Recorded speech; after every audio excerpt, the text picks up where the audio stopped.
Želimo dobro jutro. Dobro jutro. In dobro jutro, gospod Marko Gorjak, oziroma za vse, ki, ker vidim, da ta gledata, predsednik območne obrtne podjetniške zbornice Maribor. Marko, dobro jutro. Dobro jutro. Kak ste? V redu. Obrtniki, štima? Zdaj odvisno, koga vprašate. Tako je običajno. Zaenkrat v redu, pač dogaja se razne spremembe na vseh možnih področjih, če gledamo globalno, pač težava, ki se trenutno pojavlja zaradi pač energetske krize, ki se nam spet najverjetneje bliža. Po drugi strani primanjkuje kadra za tiste obrtnike, vodovodarje, inštalaterje, električarje in tako naprej, ki pač delujejo v tem notranjem trgu, ki so pač bolj storitvena dejavnost. Tako da te izzivi so večplastni in jih pač na nek način poskušamo pokrivati iz več zornih kotov. Na srečo je tu pač območna obrtno-podjetniška zbornica, ne, kjer se dajo dobiti informacije, kjer se povezuje. In zdaj to ni samo stavba, ki je nad Kreplovim kafičem. Ne, tako da pač v osnovi pač rečemo, aha, tam je na obrtni, ja, to je tam. Ne, ta funkcija je veliko globja in zdi se, da bo vse pomembnejša, sploh glede na te disrupcije, ki se dogajajo. Govorimo seveda predvsem o tehnoloških in bodo ti obrtniški poklici še toliko bolj cenjeni oziroma so malo bolj protistresni po svoji vsebini v primerjavi z ostalimi poklici. Je vsekakor, pač dolga leta so mogoče zanemarjali te poklice ali pa na nek način dali manj vrednosti, tudi v smislu tega, da se je ogromno otrok odločalo predvsem za gimnazijo in potem za nadaljevanje študijev in vse to, kar že poznamo. Zdaj pa smo ugotovili, da je praktično na koncu keramičar ali pa vodovodar tisti, ki bo na koncu bolj iskan od zdravnika. Tako da že na zdravniški strani je enormna čakalna doba, pa tudi na tej strani je enormna čakalna doba, tako da pač kot zbornica se trudimo tudi v smislu tega, da promoviramo te poklice tudi preko kariernega sejma in pa preko tehničnih dnevov, kjer poskušamo tem otrokom, ki se šele odločajo za nadaljevanje svoje poklicne poti oziroma sploh da najdejo svojo poklicno pot, na nek način malo bolj plastično prikazati, kaj to sploh pomeni in na kak način se tega lotiti. Zdaj, če gledamo pač te mogoče obrtniške poklice, lahko na nek način otrok zelo hitro pride do nekega poklica in do neke samostojnosti, ki je mogoče pri nekem dolgem študiju traja dlje časa. Kar nekaj let se zdaj pogovarjamo. In kje je tu zdaj točno funkcija recimo obrtne zbornice? Zdaj, či zares? Se pravi, obrtna zbornica... Kakve so prednosti? Ja, se pravi, na obrtni zbornici je ena točka je ta, se pravi, mi smo v okviru, zdaj, da bom malo razložil, na kak način smo zbornica deluje. Se pravi, krovna organizacija je Obrtna zbornica Slovenije, ki je organizirana v 62 območnih zbornic, ki so razporejene po Sloveniji. Tudi v naši okolici imamo več zbornic, ni samo Obrtna zbornica Maribor, imamo tudi Pesnica, Lenart, Ruše in tako naprej, da ne naštevam za vseh, ker to se lahko na internetu pogledate. V glavnem, in te zbornice so tiste, v okviru katerih delujemo lokalno in se pravi, razmišljamo bolj lokalno. Obrtna zbornica Slovenije je pa tista, ki mogoče razmišlja bolj na globalni oziroma na tej državni ravni in se na nek način pogaja tudi z vlado pri določenih zakonih. Zdaj mogoče v zadnjih 4 letih smo bili malo manj slišani, tudi v okviru ekonomsko-socialnega sveta, kjer smo eden izmed partnerjev. Drugače pa, vkolikor se nekdo včlani, ima zastonj pomoč v smislu davčnih svetovanj in drugih svetovanj, se pravi v Ljubljani imamo strokovnjake za različna področja, ki potem iz delovnopravne zakonodaje ali pa različnih področij potem svetujejo članom, na kak način se česa lotiti.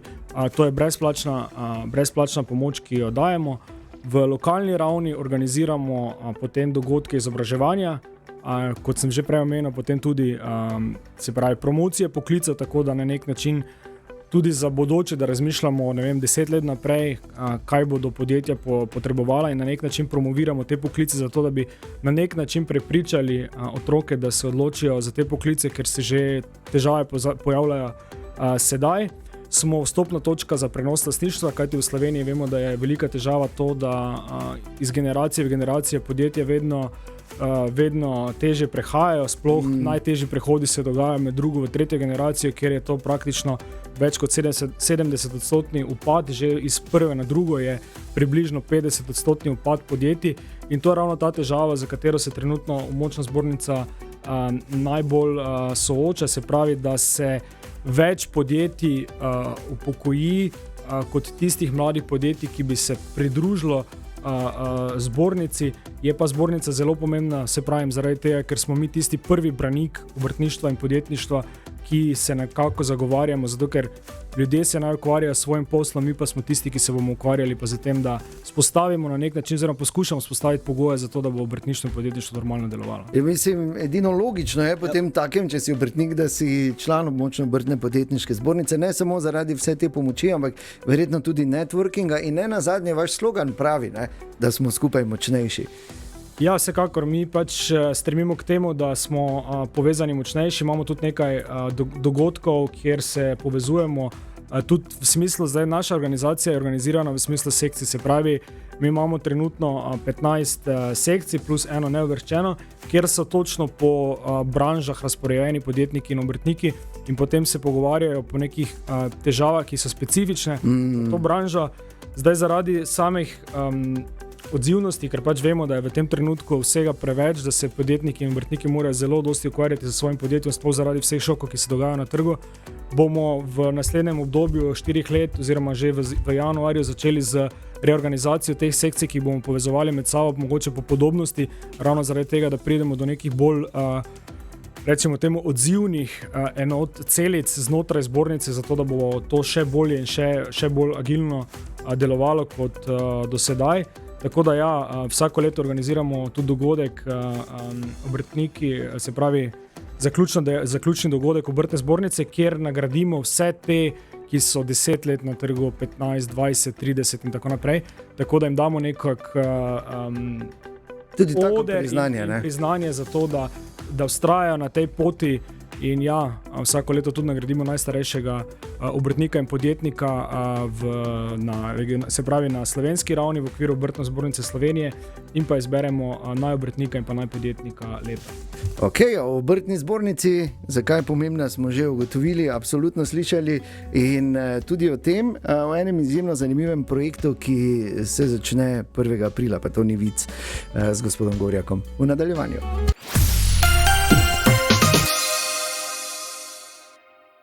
V tem studiu z nami gospod Marko Gorjak, predsednik območne obrtne podjetniške zbornice. Gospod Marko, še enkrat dobro jutro. Dobro jutro.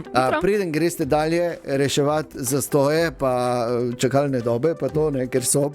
Ja. Vemo, da so. Čisto res, s 1. aprilom se začne tudi en zelo zanimiv projekt, ki se imenuje Podjetna pozitiva, ne? Ja, se pravi, Podjetna pozitiva v letošnjem letu je v svoji petič bo potekala Podjetna pozitiva. Zdaj v okviru območne obrtne zbornice Maribor smo razmišljali o tem, na kak način narediti mogoče nekaj inovativnega, nekaj drugačnega, ker zdaj po Sloveniji imamo en kup vse je mi pa smo pač razmišljali mogoče kaj pa narediti, da ne bi nagrajevali samo številke in neke take uspehe. In to je bilo ravno v času pred 5 leti, to je bila ravno nekje začetek oziroma sredina korone. Ja. In zdaj vsi smo bili negativni, noben ni vedel, kaj se bo zgodilo in smo razmišljali, kaj narediti. In smo rekli, gremo malo razmišljati izven okvirja in smo rekli, naredimo podjetno pozitivo, kjer obrtnike in podjetnike pozivamo k temu, da pa dajo neko pozitivno izjavo temu svetu, ker vemo, da se ponavadi obrtništvo in podjetništvo v Sloveniji vseeno znajde v časopisih samo, ko je kaj narobe, zelo redko kaj pohvalimo. In ravno zaradi tega smo pač rekli, da pa mi pa želimo iti v neko drugo smer, se pravi, da pohvalimo te izjave in da damo vsakemu priložnost, da za svojo pozitivno izjavo pa prispeva nekaj drugačnega k lokalnemu okolju. Kar je genialno in pravilno in tudi en drugačen pristop in super, mi bomo jasno, da tudi na tem radiju projekt podprli in o njem veliko govorili v mesecu aprilu, ampak je pa res, ne, da ravno to, ne, da se premalo krat pohvali, čeprav pri obrtnikih je tako, če dobro naredijo, pol gre ustna reklama, ne, ko pol se pokliče, gledaj, kako mi smo. Točno, pridi pogledat, to ga pokliče. Le kuhno, kjer je to delo, pa ne povem, to je moj majster, razumeš, ne. Ampak vse to so zgodbe, ne, iz katerih treba črpati tako navdih, kot jasno, da pridobiti informacijo, če morda ni vse ravno idealno, ne. In tudi tu je verjetno ena od vlog obrtne zbornice. Vsekakor je vloga v tem, da pač te člane poskušamo na nek način promovirati, tudi v smislu tega, kaj delajo, če imajo kaj za pokazati, oziroma če želijo nekaj pokazati, rečemo bolj temu tako, smo z veseljem tam, da to pokažemo. Je pa še vedno ta fama v Sloveniji, da kolikor se boš pojavil v medijih ali pa nekje v časopisu, bo takoj pa inšpekcija tista, ki bo v istem trenutku potrkala na vrata. Ne. Mi kot, se pravi, jaz v originalu sem direktor družinskega podjetja Orodjarstvo Gorja, kjer smo bili tudi del projekta Gazele in tudi tam je bila ta fama, ne, češ ne id se tega, ker kak se boš pojavil, bo tako inšpekcija na vratih, pa ni ravno tako. Ne. Mislim, da nimamo v tem trenutku česa skrivati, dajmo se pohvaliti, dajmo biti glasni, dajmo tudi opozarjati, ko nastane neka težava, zato ker če bomo samo eni in isti vedno, tisti, ki se bomo izpostavili, bodo rekli, ja že spet ta Gorjak nekaj kobasa tam brez veze, tako da. Pa ne bi rekel, da je klobasa brez veze, ker pametno pove ta Gorjak. Se strinjam. Pravita vidva. Tudi meni se zdi zelo zanimivo. Okay to, ja. Tako da ni nič narobe. Sploh pa jasno, če normalno in pošteno človek dela, se nima česa zabati. Tako da ja, Marko, hvala lepa za obisk v tem studiu, veliko uspeha želimo pri delu naprej in verjamem, da boste še naprej pri območni obrtno-podjetniški zbornici Maribor lepo skrbeli in učinkovito skrbeli za vse svoje člane. Hvala lepa tudi vsem vam, tako poslušalce, kot tudi vas iskreno vabim 13. maja na zaključno prireditev Podjetne pozitive, ki bo potekala v Sodnem stolpu, tako da veselim se srečanja. Okay. Marko Gorjak, predsednik območne obrtno-podjetniške zbornice Maribor je bil to.